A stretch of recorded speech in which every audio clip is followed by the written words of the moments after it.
Since the beginning of time, some of the world's most advanced civilizations have been swallowed by water due to the forces of nature. Some we have discovered and learned from, but others have been kept a secret.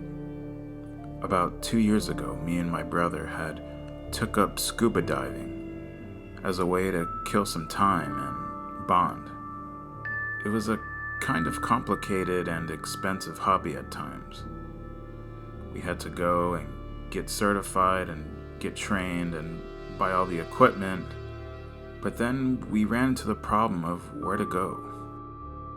We both worked full-time jobs, so we couldn't just run off to the Gulf of Mexico and go scuba diving. The closest place we had was a small lake called Canyon Lake in central Texas.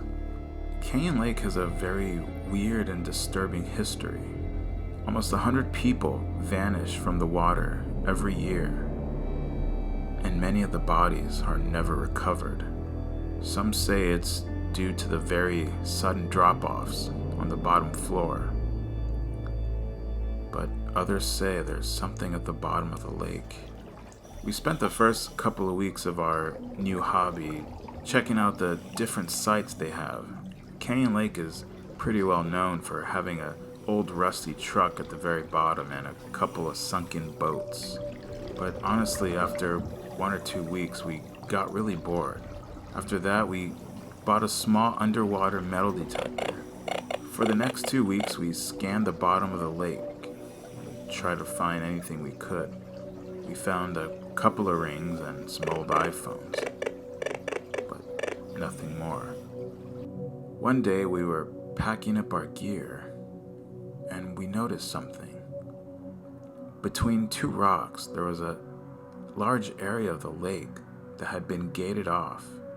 No boats or no people were allowed inside, and it said no trespassing. Violators will be prosecuted. Me and my brother looked at each other, and I could tell me and him had the very same bad idea. The next day, we hit up the local library.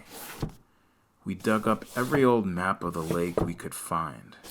We found one that went all the way back to 1880. We asked the nice old lady there if we could use it for a school project. She said we looked a little old to be in school, and we said we were both idiots. She said, fine, take it. When we got home that night, we opened the map on our kitchen table, and we couldn't believe what we saw. At the very bottom of the lake, in the area that was closed off, there was a small town at the very bottom. The town was called Black Castle Hills. For some reason, back in the 1880s, something happened there, and they had to knock down the dam, flooding the whole area with water. Over 100 people died. We knew right away we had to go and examine this town. We didn't want people to see us or report us, so we decided to wait a couple days and then go at midnight. 2 days later, we arrived at the lake. We parked our truck behind a tree and got our gear. The fence was only chest high, so we were able to jump it with no problem. As we were walking towards the water, I felt a weird sensation of fear come over me. A tingling, a nausea. My brother asked if I was okay, and I said, yeah, it was just some nerves. I was honestly a little worried of what we might find at the bottom of that lake.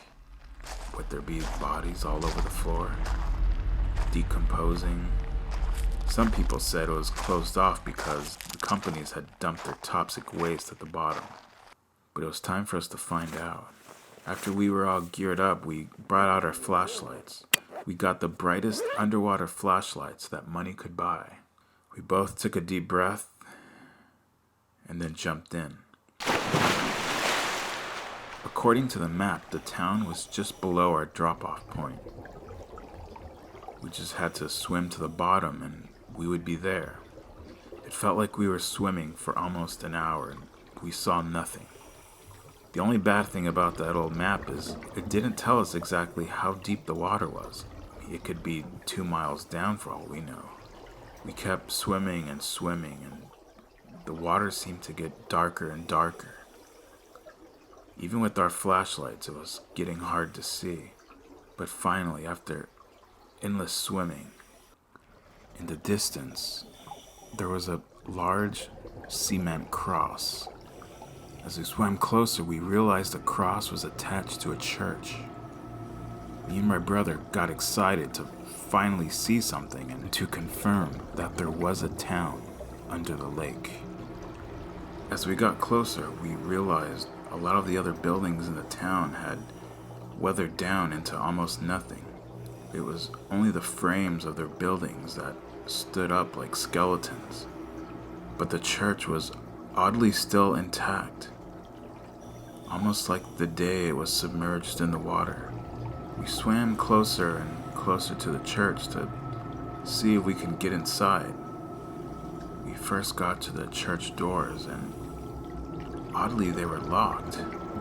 We tried to give some force in opening the doors, but they just wouldn't open, like they were locked from the inside.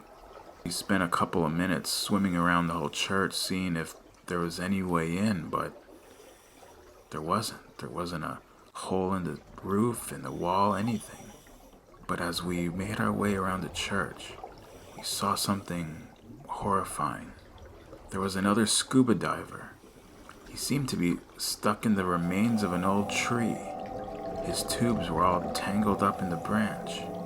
His body had decomposed into nothing more than a skeleton inside the suit. But we noticed he had a video camera in his hand. I quickly swam over and grabbed the camera.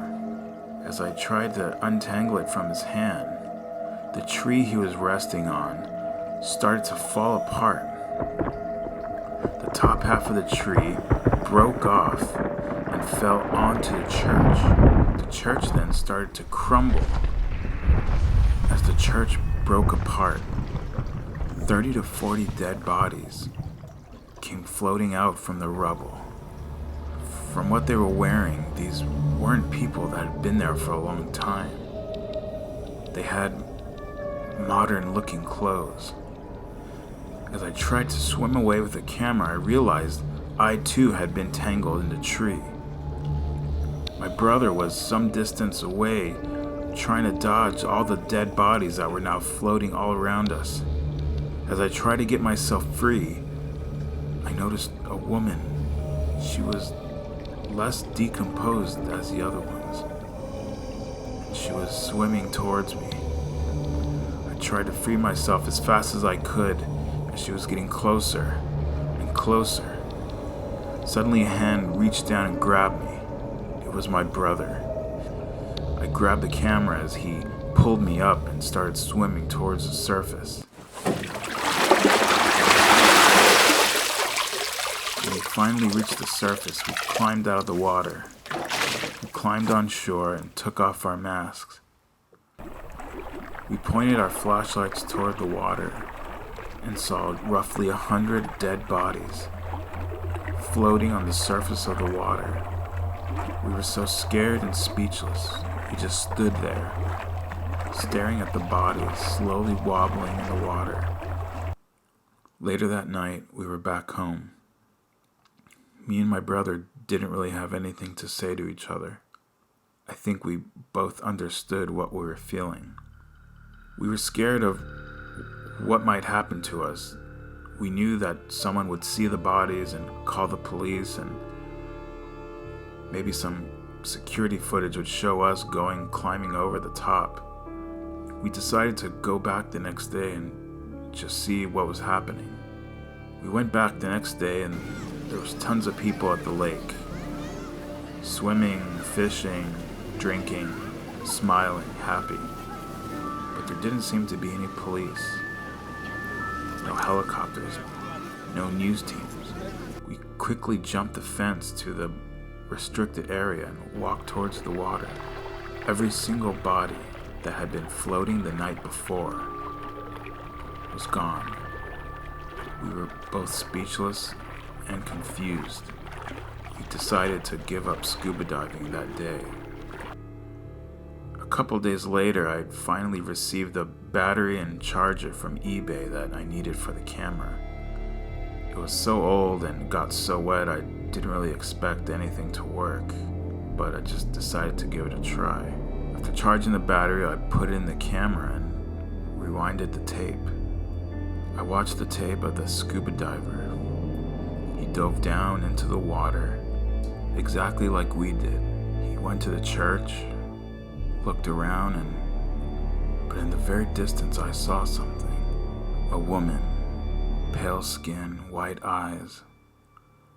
She wasn't dead, and she wore a dress from the 1800s. And as she swam down, she had 3 lifeless bodies in her hands. She floated around until she saw the scuba diver stuck in the tree. She got closer and closer to him, and then her face contorted into something horrible. And the video ended. There is something at the bottom of Canyon Lake. And if you go in, you just might not come out.